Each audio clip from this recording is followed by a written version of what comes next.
your girl Melody, and welcome back to another episode of Anime Episode Reviews. Now, I didn't do an episode review for episode 2 of Fire Force, but considering that Fire Force episode 3 hasn't came out, while Dr. Stone episode 3 has came out, so I intend to bring both of my favorite animes currently for the month of July together in a single video. So I'll first talk about Fire Force episode 2, and soon after I'll be talking about Dr. Stone episode 3. If you guys like my anime episode reviews, make sure to give this video a big thumbs up, and don't forget to hit that subscribe button to become a member of the Ranger Squad.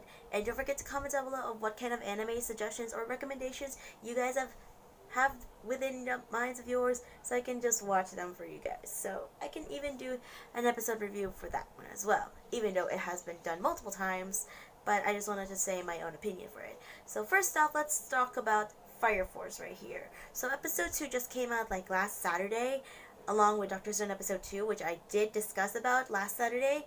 But considering the schedule that I currently have, I'll be doing uploads every Sunday. So that's an announcement. I'll be doing uploads every Sunday. I mean, every single Saturday. And if I don't have the time for Saturday, then when in doubt, I can just upload maybe on the weekdays. It depends on the schedule. But every Saturday is when I do my uploads. So for now, let's talk about Dr. Stone. I mean, Fire Force. I always get this confused. Like, what the heck? I think I made that statement from the beginning, where I take Fire Force and Dr. Stone in the opposite directions. But now let's talk about Fire Force episode 2. So with episode 2 just coming out last Saturday, it talks about the Fire Soldier rookie games, and it's about like the rookies from different teams are going to be gathered together to a bunch of games and events at this thing called Rookie Soldier Games event, and that the captain advises the captain of the Blue Stripes advises Shinra to join in along with a new member of the team, which was Arthur Boyle. Picture right here of what he looks like. So Arthur Boyle and Shinra Kusakabe collided, met up with one another in a hallway scene of the episode, and that they both recognize each other, and that they were both at the academy at that time, so they both know each other. Arthur calls him the devil because, you know, he is the third generation pyrotechnic and he looks like a devil, but to me he doesn't. He's a best boy. Shinra Kusakabe is gonna win best boy this year. I hope so. If he doesn't win, then Izuku Midoriya, I'm cheering on for you. And Ray. I can't forget about Ray. So, with the episode starting, opening obviously, we get a scene with Maki, Oze, and Iris, who is the sister of the team. And Maki was playing some fire because she is a second generation pyrotechnic user, and she has to have a fire starter to actually use her powers. And then a scene happened when Arthur and Shinra burst through the door onto the rooftop, meeting up with Maki, Oze, and Iris together, and that they're gonna start fighting each other and all that. However, they were interrupted by the one and only lieutenant of the team, and then when he saw Spitter from Maki, she created the spitter, he just poured his coffee onto her on the spitter or sputter, and that Maki was surprised, and then this happens.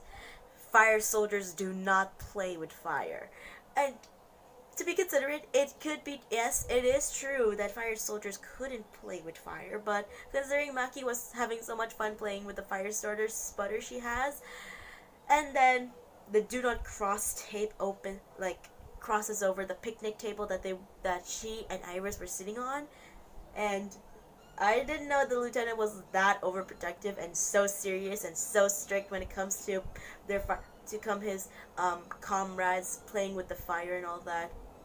But then Arthur Boyle decides to introduce himself to the team along with a casual tone, and saying that Shinra told him that he doesn't have to be casual because he was in front of the lieutenant, he was in front of his senpais and all that. Yeah, and then this happens, saying that the lieutenant has to have a battle with Maki Oze because she is a second generation pyrotechnic user, and she is great at fighting. She was like a ex-soldier or something. So yeah, she's a ex-soldier from before, and that she had to fight Shinra and Arthur together. So then Shinra takes the first move, but then Maki stopped him by canceling out his fire and then dropping down into an abyss of the building. And then Arthur pulls out the Excalibur, which was a plasma sword, which can cut through anything, and it's lightweight and all that. He uses his Excalibur because it connects to his power. Yes, he is a third generation pyrotechnic user, and he uses the Excalibur to fight against Maki, even though she has a bit of a disadvantage when it comes to using the plasma stuff on his sword, because she couldn't control it better, and since she's a second generation pyrotechnic user, she has to control it.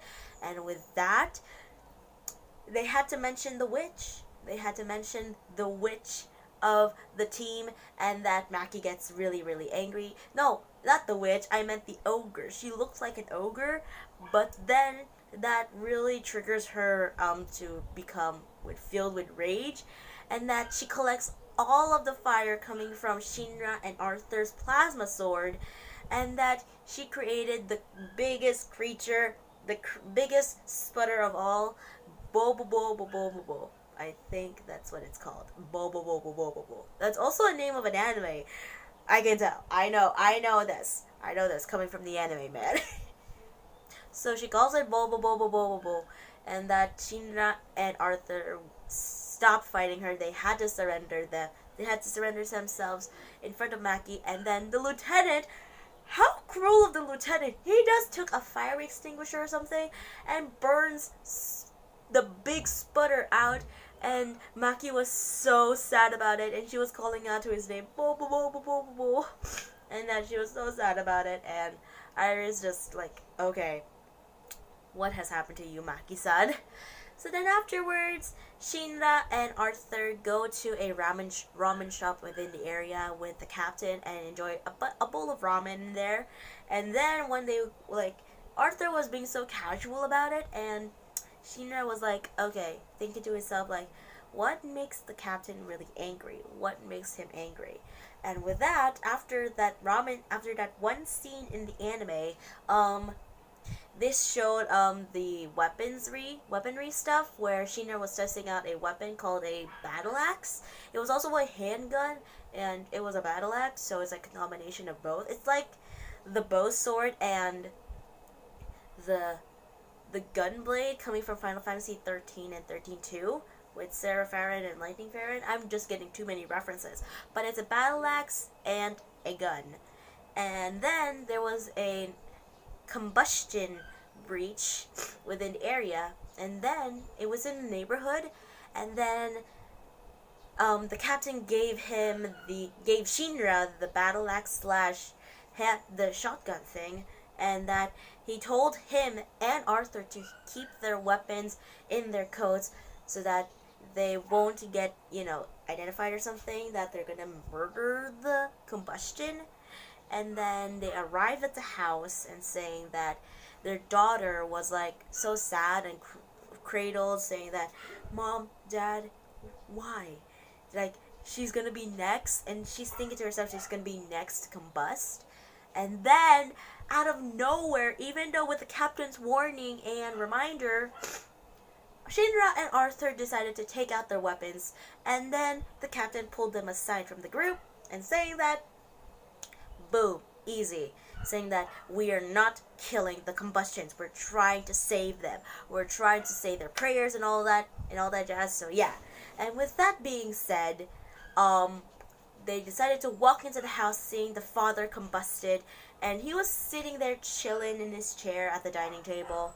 And then Iris says the prayers, and they ended with Latamu. But then all of a sudden, this happens. Like, a bunch of gunpowder sprinkled into the house, and the freaking house just caught up in flames, and then the captain was about to die. Everyone was about to die, but then he saved himself because, you know, he's the buff one in the group. He's the buff one.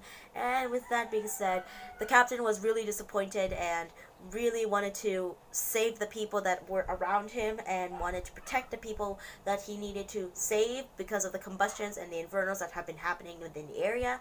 And then he saw a picture of the daughter and her parents together, and he gave the picture to the girl saying that it's okay that your father is now within the heavens of, you know, like that. And then we had this one moment of Shinra and Arthur like in the room with a bunk bed. Shinra was on top and Arthur was at the bottom, saying that, you know, you should have been like this and that and all that jazz. So with my conclusion of the anime of episode 2, it was good. There wasn't a big battle scene, but they had to just do it. And then Latam, yes, I remember now, and yes, I know it's Maki. I made a conclusion. I made the corrections in my videos. So yeah.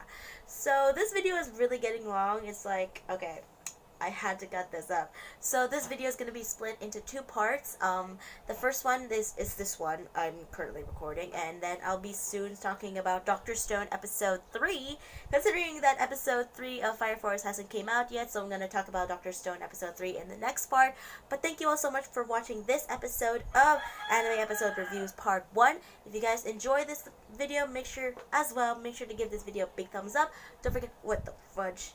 Don't forget to leave this video a big thumbs up. Don't forget to subscribe to hit the bell so you get notified of every upload that I do and become an early member of the Ranger Squad. And don't forget to leave your comments down below of what kind of video should I make next. So as for now, I'm headed out to my mission. Signing off. I'm hoping what I said could make you change your mind, though it doesn't really matter when my hands are tied. I'm trying to